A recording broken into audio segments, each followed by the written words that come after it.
नमस्कार दोस्तों, मेरा नाम है पवन कुमार और आप मुझसे द टेस्ट हब के माध्यम से जुड़े हुए हैं। मैं आपके लिए बहुत ही आसान और सिंपल भाषा में आज सेकंड ग्रेड की स्ट्रेटजी लेकर आया हूँ। देखिए, मैं पहले सबसे पहले मेरे बारे में बता देता हूँ। मैं सबसे पहले एलडीसी लगा था, उसके बाद ग्रेड थर्ड में चयन हुआ और उसके बाद सेकंड ग्रेड में चयन। मैंने बिल्कुल भी बेसिक तरीके से पढ़ा था और बेसिक तरीके का मतलब है उस एग्जाम की स्ट्रेटजी के अनुसार उस एग्जाम में क्या आता है, किस तरीके से आता है, वो अपने को पता होना चाहिए। अपने सेकंड ग्रेड पेपर की बात करें तो एक सेकंड अपने सेकंड ग्रेड पेपर की बात करें तो उसमें दो सेकंड ग्रेड एग्जाम एग्जाम की बात करें तो उसमें दो अपने पेपर होते हैं। पहला पेपर और दूसरा। प्रथम पेपर होता है अपने जीके का और दूसरा पेपर जो होता है वो होता है अपना सब्जेक्ट का। सब्जेक्ट वाले में 150 क्वेश्चन आते हैं और जीके वाले में क्या आता है 100 क्वेश्चन आते हैं। सब्जेक्ट वाले में कितने आते हैं 150 और जीके वाले में 100 क्वेश्चन।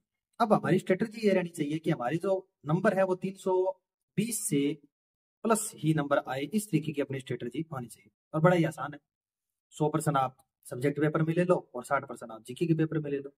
अब आप कहेंगे सर इतना आसान होता तो हर कोई ले लेता, लेकिन मैं आपको बताना चाहूंगा कि भाई बड़ा ही आसान है, बड़ा आसान तरीका है। फर्स्ट पेपर की स्ट्रेटजी के ऊपर बात करेंगे, उसकी मैं बुक्स भी बात करूँ, लेकिन एक गाइड मैं आपको पहले बता देता हूँ। देखिए, गाइड के तौर पर आप क्या कर सकते हैं, नाथ पब्लिकेशन लेके आ सकते हैं। उसमें आपको प्रत्येक टॉपिक दिया हुआ है, 80 नंबर का लगभग उसमें मैटर है, 80% का उसमें मैटर है और 20% के लिए आपको साइकोलॉजी पढ़नी पड़ती है। सॉरी, 70% का उसमें मैटर है, 20% के लिए आपको साइकोलॉजी पढ़नी पड़ेगी और 10% के लिए आपको क्या करना पड़ेगा, जीके पढ़ना पड़ेगा। वो भी नाथ की आप ले आएंगे तो बहुत अच्छा रहेगा। करंट अफेयर जो होता है अपना। अब तीन चीजें हो गई अपना, एक तो हो गया नाथ की 10% की क्रोनोलॉजी और एक हो गया अपने 70% की नाथ की बुक और 20% साइकोलॉजी के लिए आप पढ़े सिकवाल की बुक। मैंने सिकवाल की पढ़ी थी और 18 क्वेश्चन मेरे सही हुए थे। मैं आपको बता देता हूँ, एक मेरी खुद की गलती से सही गलत हो गया था, बाकी 18 क्वेश्चन उसमें से बड़ी तरीके से आए थे और बड़ी अच्छी तरीके से कॉन्सेप्ट उसके अंदर बता रखे हैं। अब अपने उसको अलग अलग बांटते हुए मैं आपको बताता हूँ कि भाई किस तरीके से आप 60% ला सकते हैं बिल्कुल आसान तरीके से। 60% की बात करें तो सबसे पहले साइकोलॉजी की 20% की बात करें। 20% में आप सीखवाड़ की बुक पढ़िए, मैं गारंटी ले रहा हूँ आपके 18% सही होंगे। और सीखवाड़ की बुक को कैसे पढ़ना है, एक यूनिट रोजाना पढ़ो, यानी एक यूनिट रोजाना पढ़ो 7 से 8 यानी आप महीने में 3 से 4 बार साइकोलॉजी बुक खत्म कर दोगे, वो भी रोजाना 1.5 से 2 घंटे पढ़कर। फिर आप 1.5 से 2 घंटे तो पहले एक महीने पढ़ना पड़ेगा, बाद में तो 1 डेढ़ घंटे में ही आप क्या कर लोगे, उसको 1 डेढ़ घंटे में आप क्या कर लोगे, उसको बढ़िया तरीके से तैयार कर लोगे। अब साइकोलॉजी की बात होगी, 20% में से 17-18 आप सही कर लोगे। करंट में आप नाथ की जब बुक लेके आओगे उससे पहले आपको मैं बता देता हूँ, हर महीने आपकी आती है क्रोनोलॉजी और उसमें पारदेशिक प्रदेशिक के आते हैं 5 से 7 पेज, यानी 12 महीने में 5 से 7 पेज के हिसाब से 60 से 70 पेज होते हैं। महीने के महीने पढ़ेंगे तो 5 से 7 पेज पढ़ना कोई मतलब ज्यादा मुश्किल काम नहीं है। तो इसलिए आप उनको क्या करेंगे, रेगुलर पढ़ते रहेंगे साथ साथ में। तो ये आपका करंट का मैटर साथ में चलता रहेगा और लास्ट में जब नाथ की एक वार्षिक अंक आती है उसको आप पढ़ लेना। अब ये 10 में से 7-8 क्वेश्चन आपके लिए लेके आएगी। अब पढ़ने का तरीका वही है, अभी पीछे पेपर देखेंगे तो आपको पता चल जाएगा। खिलाड़ियों से संबंधित प्रश्न पूछता है, योजना से संबंधित प्रश्न पूछता है, खिलाड़ियों से संबंधित, योजना से संबंधित, इस तरीके के प्रश्न पूछे जाते हैं। वो करंट का मैटर हो गया। अब बचता है अपने पीछे का मैटर। हम क्या करते हैं, विश्व भूगोल के चक्कर में, भारत के भूगोल के चक्कर में इतने ज्यादा उलझ जाते हैं कि उनको रटते रहते हैं और प्रश्न उसमें से आते हैं 10-5 विश्व भूगोल के, 5 अपने भारत के भूगोल के। हमें क्या करना है, उनको बेसिक पढ़ना है। किसी भी कोचिंग के आप नोट्स ले आओ, उनको पढ़ लेना। 10 में से 5 क्वेश्चन आपके 100% सही होंगे, मैं कह रहा हूँ। किसी भी कोचिंग के नोट्स, चाहे कलाम के ज्यादा फेमस उनके ले लीजिए या फिर किसी और अन्य के, और आप उनको नहीं पढ़ते हैं नोट्स को, तो आप बेसिक तौर पर कि भाई दरा कौन सा बड़ा है, झीलें कौन सी बड़ी है, कौन सा हिमालय की श्रेणी में आता है, इस तरीके के जो प्रश्न पढ़ते हैं, नदियां कौन सी विशेष है, किस नदी की कौन सी सहायक नदी है, बड़ी नदी कौन सी है, छोटी नदी कौन सी है, इस तरीके के आप अगर मेन मुख्य मुख्य प्रश्न भी कर लेते हैं तो 10 में से 5% आपके सही हो जाएंगे। तो 17-18 साइकोलॉजी के, 7-8 आपके करंट के और 5 ये, कुल मिलाकर 30 नंबर आपके आ गए।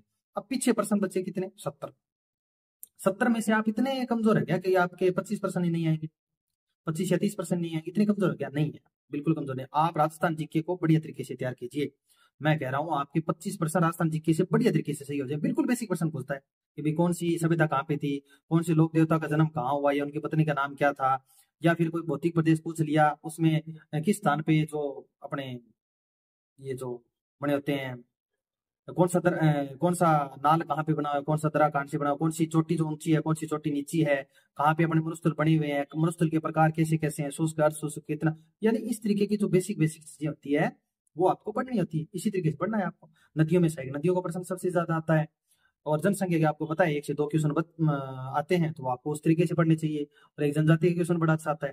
तो मेरा कहने का मतलब, मैं प्रत्येक टॉपिक आपको एक्सप्लेन नहीं करना चाहूंगा, लेकिन आप अगर राजस्थान जीके को बढ़िया तरीके से तैयार करें, बढ़िया तरीका मतलब बेसिक बेसिक बढ़िया तरीके से, तो आपके 25% उसके हो जाएंगे, 30 हो गए वो, और 25 ये 55।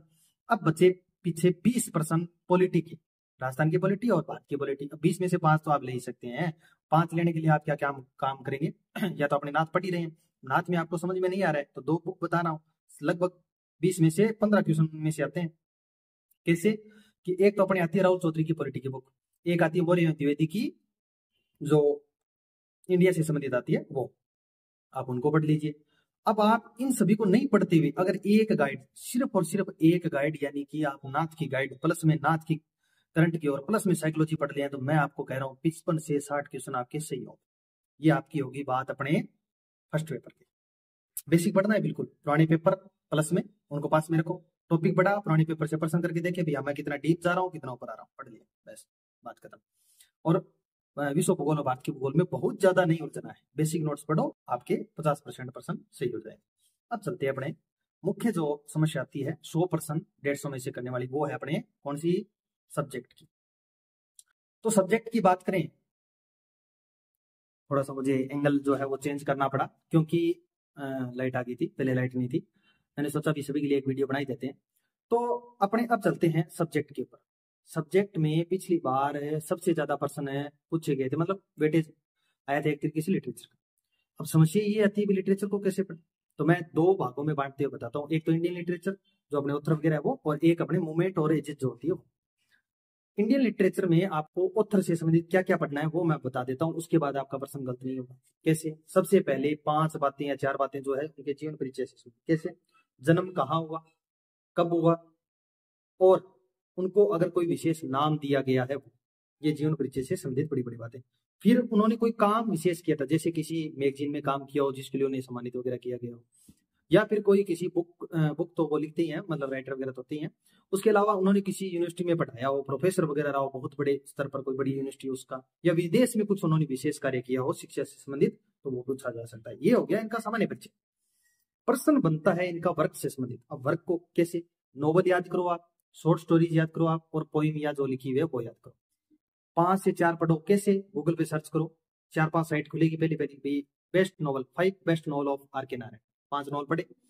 5-6 साइट में जो ऊपर ऊपर वाले आ रहे हैं ना उनको उतार लो, और जो उनका विशेष तौर पर किसी वर्क को सम्मानित किया गया है, साहित्य अकेडमी अवार्ड से सम्मानित किया गया है, नोबेल प्राइज से सम्मानित किया गया है, या नॉर्मल जो अन्य मिलर प्राइज वगैरह जो मिलते हैं उनसे सम्मानित किया गया है, या भाषा विशेष के सम्मान से सम्मानित किया गया है, तो आप उनको क्या करेंगे, उन वर्क को बड़े ही डीपली से पढ़ना। डीपली का मतलब ये नहीं कि आप उसको एक एक लाइन रटने लग जाए, नहीं, उसमें कौन कौन से पात्र, उनकी थीम, उनकी टोन और उनके करेक्टरिस्टिक, यानी इस वर्क का क्या करेक्टरिस्टिक है, मुख्य रूप से लिखा क्यों गया, ये तरीका हो गया।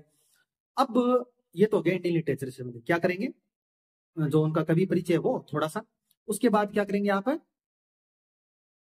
कवि परिचय के बाद क्या करेंगे, क्योंकि बार बार स्क्रीन क्या है थोड़ा टाइम हो जाता है ना, तो ये लॉक हो जाती है।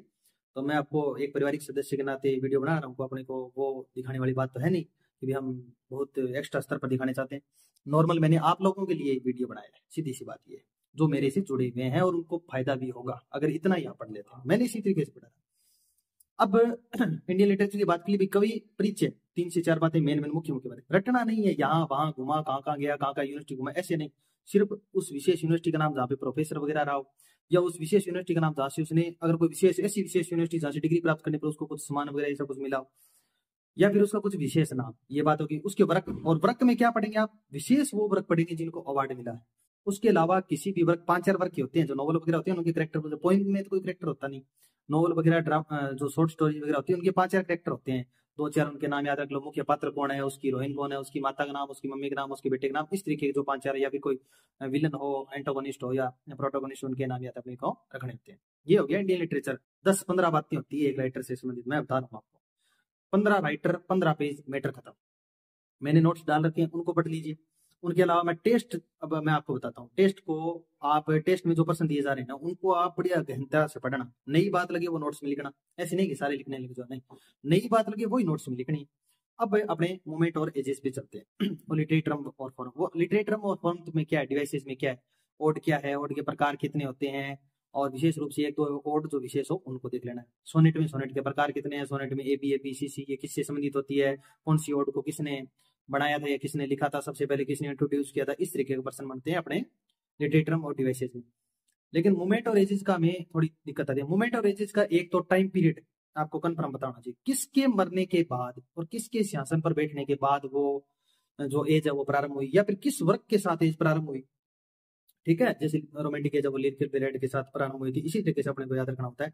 विक्टोरियन एज है, जो विक्टोरिया है वो गद्दी पे बैठी थी उसके बाद प्रारंभ हुई थी, इस तरीके से आपको याद रखना होता है। ये तो हो गया एज यानी उसका समय।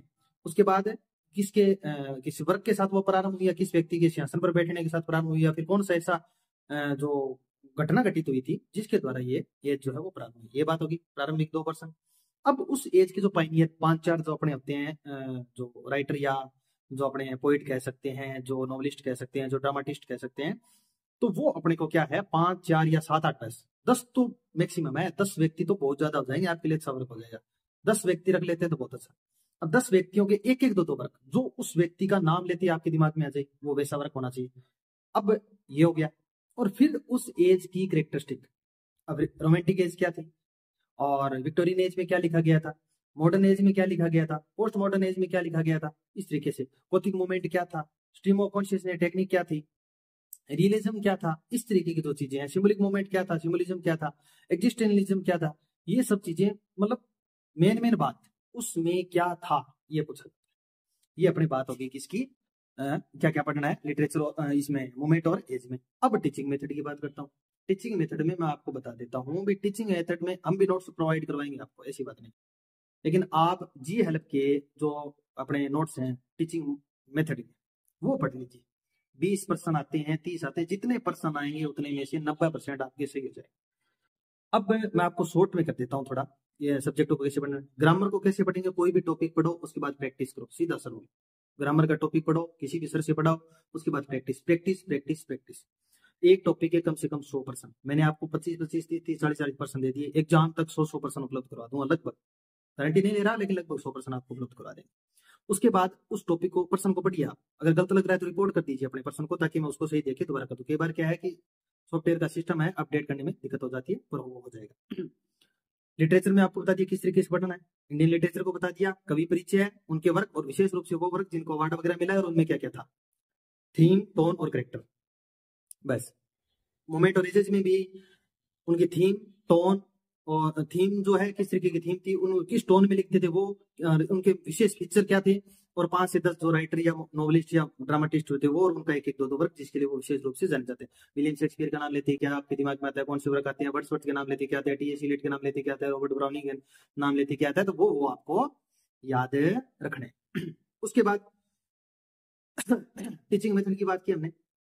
टीचिंग मेथड में आप क्या करेंगे, मैंने आपको बता दी, गुरानी सर के नोट्स मिल रहे हैं वो पढ़ लीजिए, या फिर हम भी डाल देंगे बाद में, लेकिन एक बार आप पढ़ लीजिए। हमारे टेस्ट को जरूर करना, टीचिंग मेथड के टेस्ट कर लेना आप। मैं कह रहा हूँ एक टेस्ट मेरा डायरेक्ट मेथड का, जीटी मेथड का आप कर लो, उसके बाद आपका कॉन्सेप्ट क्लियर हो जाएगा उस एक मेथड से संबंधित। थैंक यू, धन्यवाद। आप हमारे जो टेस्ट सीरीज वगैरह है उसको और ज्यादा प्रमोट